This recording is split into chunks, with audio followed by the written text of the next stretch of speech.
What is up, YouTube? Today we're going to be breaking down how you guys can start getting into competitive Madden. Now, currently as this video stands, the online ladders that are going on right now are the MUT drafts. I think it's called MUT drafts or draft champs. I don't know. I don't know why they changed that name. It's one of those two names you guys knew. It is a mode in MUT where you guys can go about drafting a team. You have a somewhere around 20 rounds to pick from, one of which is a playbook round or the head coach, which you just get both of those playbooks. But anyways, that's the current available way to qualify for an online or live event if you get through the online event. So, how do you guys start competitive? How do people start competitive Madden? First, we gotta talk about a little really simple stuff. Competitive Madden is time consuming and it can be frustrating coming from a guy that has tried in DC and a little bit of salary cap as well. It can be very frustrating if you do not have lab partners. When we look at a lot of these pro players like Kiv, Skimbo, Dubby, Clef, you guys know all those big names. They have lab partners, and generally they have a crew as well. Now, what is a crew? We have Elite Madden. We have the 818.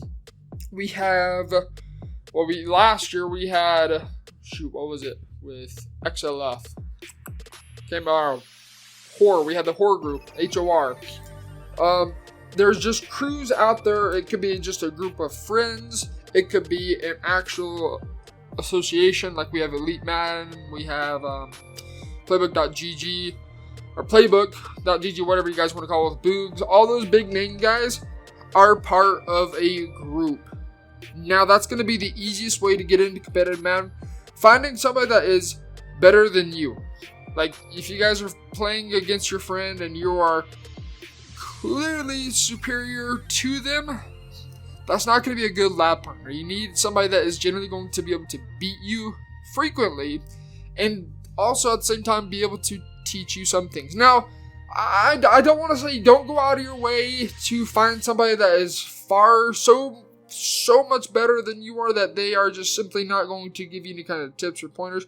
You still need to stay within your own league in a sense to be able to find somebody that's close enough to your level, but then still better than you are to be able to elevate you to a better player, and then you elevate them as well.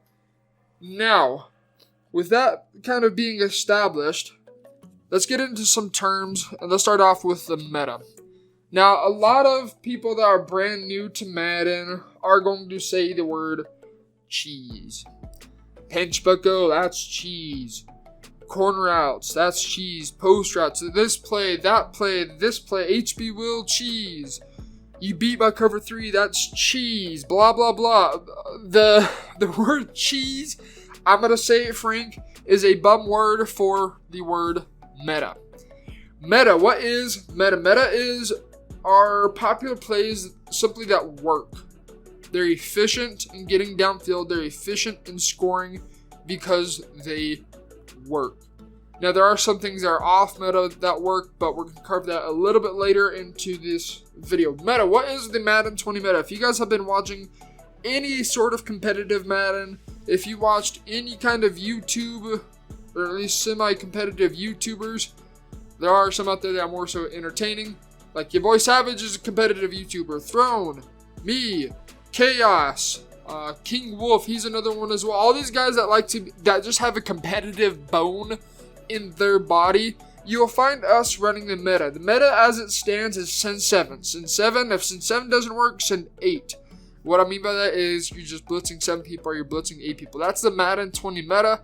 And that meta for Madden 20 is more likely going to stay the entire year unless there is some huge change that comes to Madden 20. That's going to be the defensive meta that we're going to be dealing with practically the entire time. So that's a little bit about defensive meta. Offensive meta. Offensive meta are popular routes. I want to say are post routes and corners. Post, drag, corner, out route, or flat route. Those are going to be the two most popular route combinations you will see in Madden 20. Now those routes have been popular since I want to say Madden Madden 16 through 20, really, they've been popular. But more so particularly this year because how hard corner routes are to defend.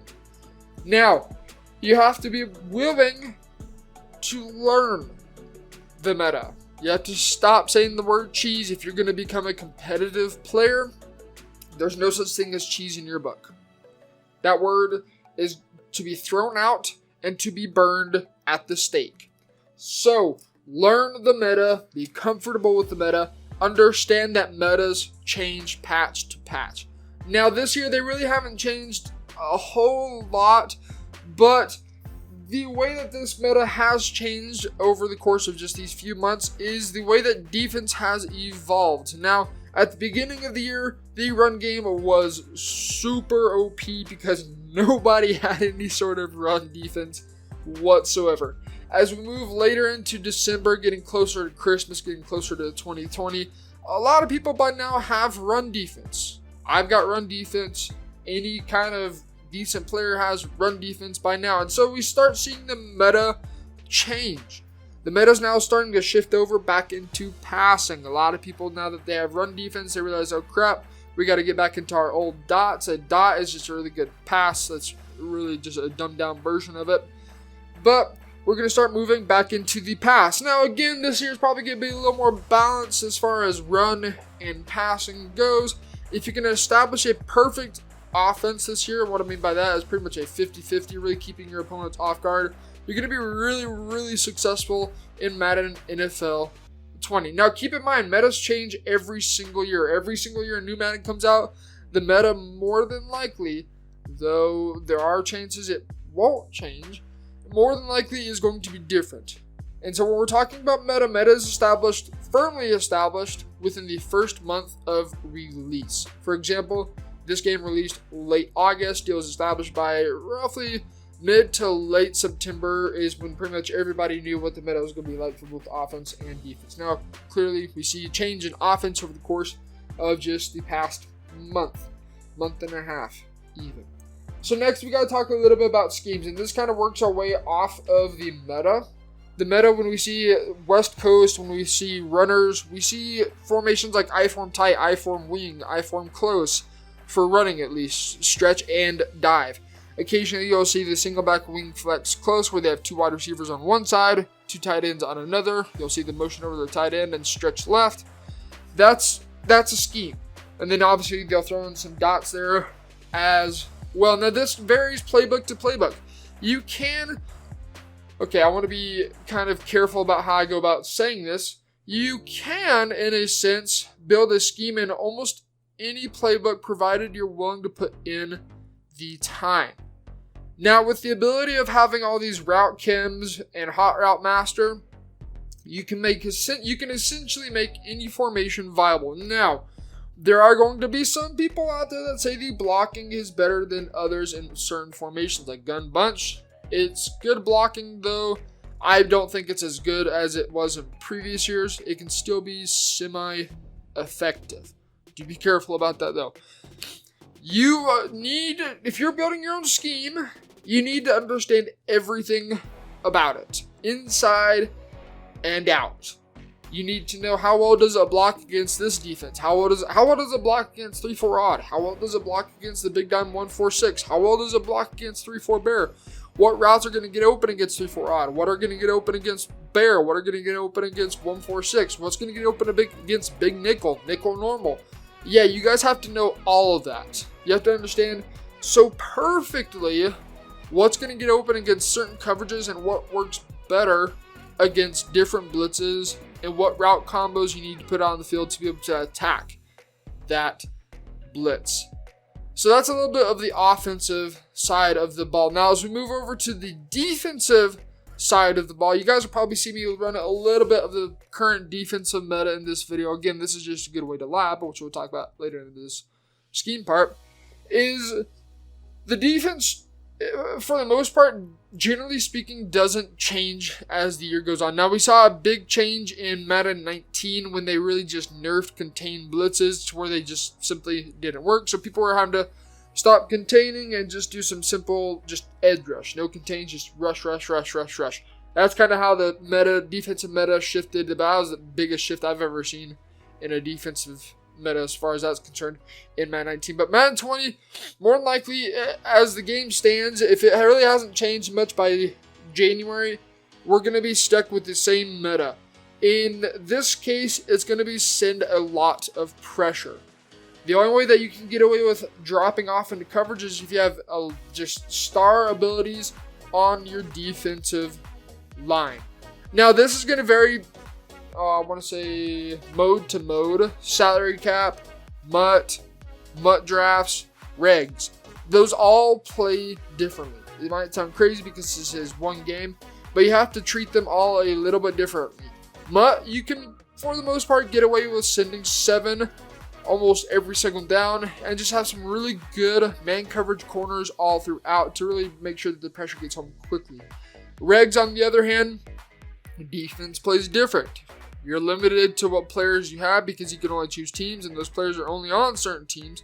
Whereas MUT, you can build a superstar, super freak defense and offense. It's essentially a fantasy team. MUT draft, there are no abilities. None at all. So the meta, again, the game's going to play a little different than that mode as well. And that's going to come down to practice. That's going to come down to learning how well does your scheme work in these different modes. Does it work better in MUT than it does in regs? Does it work better in regs than it does in MUT? This is going to come down to you guys again, putting in the time.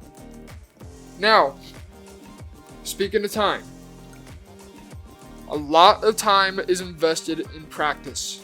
A lot. A majority of it you're going to be spending in practice mode before you even step onto the field to at least learn a majority of that scheme. Now, it's going to be really helpful if you guys have 2 Xbox or 2 PS4 controllers, because then you could get into a play now game and play against yourself. You could just try different coverages against your out combinations or against the meta that you're seeing.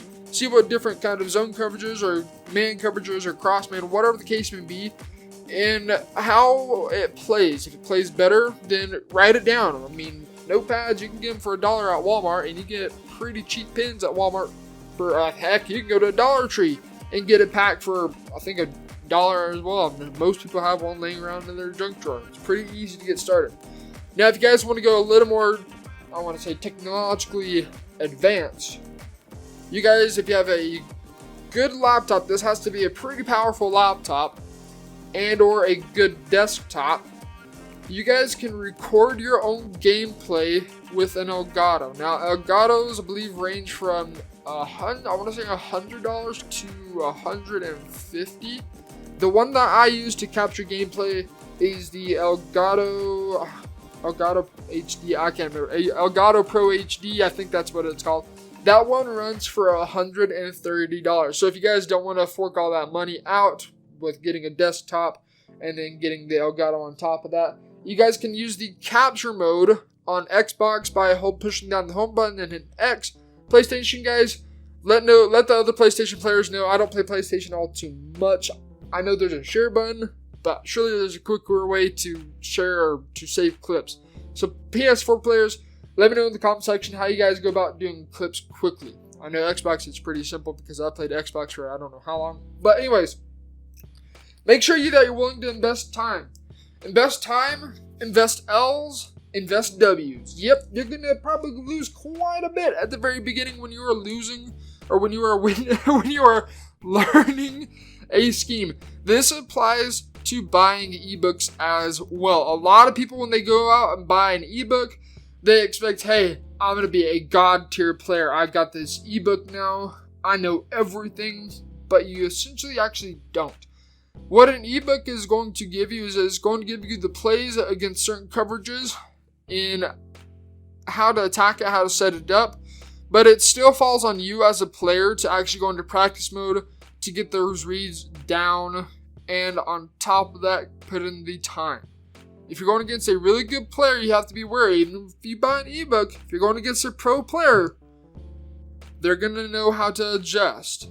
This is where time comes into play. While an ebook can, for the most part, give you a pretty solid foundation, if you do go against a good player, like if you were to play against Clef, I don't know how many times, I think 7-time Friday Night Football champ, he's going to adjust to your plays. And so you're going to have to hop into practice mode and maybe even put in a few more plays into that ebook. That ebook's going to lay a concrete foundation for you to build off of. That's how ebooks work. That's how they work. You got to put in the time. You have to understand it. So, with that being said, there's two options for that. You can either, this is carrying over to Mutt as well, you can either put in the time. If you don't want to do the time, then you put in the money. That's how Madden 20 has worked. That's how it probably always will work, because time equals money in this game. So this is how you can go about being a competitive player. If you guys want to start just playing some money games or whatever the case may be, you guys can check out Players Lounge. All the stuff, the Elgato, the Players Lounge, will be linked in the description if I can get the Amazon affiliate set up. More than likely, it's going to be in the description. But Players Lounge, you guys can click the link down below. That is my affiliate link. And you can start playing for money today. Now, there are games on Players Lounge that are free. You can play 4 games, I want to say it's either within 24 or 48 hours. I can't remember. It's been a while since I've been on there. That you can, if you win 4 games within that time period, I believe it's in a row, then you get $1 to which you can just kind of grind your way up from there to dollar games, to $5 games, $10 games. I think from there goes 50. I don't remember. But you can make custom games as well. So that's a good way to kind of get yourselves introduced or get your feet wet into the competitive aspect of Madden. Again, for you guys that are wanting to try and get into a live event, the event that is currently live, ironically, are Mutt Drafts. Mutt Drafts is where you go about drafting your team. You start out with a trash team. I want to say you get 20 rounds. Man, it's been a while since I've touched that mode too. You get around roughly 20 rounds to choose players, and one of those other rounds, I think it's like 21 or 22 in total, you get a choice to change your playbook at the very end. That's your last playbook. So the very first round, for example, you have a choice between New England, Miami, or Chicago. Those head coaches, you can choose those, and that head coach, you get their playbooks. For example, if you chose Miami, my favorite playbooks, you'd get Miami O and Miami D, and then you go through, draft your team, or at least the other 21 players that you want to add to your team. And the very last round, again, you get a choice of 3 different head coaches that you may want to do instead. For example, let's say you chose Miami at the very beginning. You then all of a sudden say, hey, you can now choose from the Washington Redskins. Maybe New England pops up again. And then let's say you get the New Orleans Saints, a god tier passing the playbook. You could say, ooh, you know what? I'm really comfortable in New Orleans Saints. You could choose that, and that in turn overrides the Miami. And now you are going to be using New Orleans on offense and defense. So that's the mode that's currently going on right now. Again, it is a grind. You got to put in the time. There's no paying for this. There's no way to get around it. You got to personally put in the time to try and make, I believe it is top 92. I want to say it was top 92. At one point I was 65. I don't know where I am anymore. I'm sure I'm off the leaderboard just by now. But you guys have to be top 92, and then from there, work your way into a double. I believe if they do the same thing as salary cap, it's going to be double elims. So I really strongly suggest to get your feet wet, go on to Players Lounge, start playing some people there. Some people there are good, some people aren't so good. Just kind of get your feet wet, get a feel for where you're at in Madden, and then if you need extra help, check out mastermind.com in the description as well for getting started for Madden NFL 20, or just hop in your practice mode right after that, or play a friend of yours that you know is way better than you are, hop into a party with them, chat back and forth. He can give you some pointers. Subscribe to this channel for more tips, and until next time, guys, get in the lab. We're going to be covering another part of the how to get in competitive Madden. This kind of basic introduction to it. But get in the lab. This has been T Meister. See ya.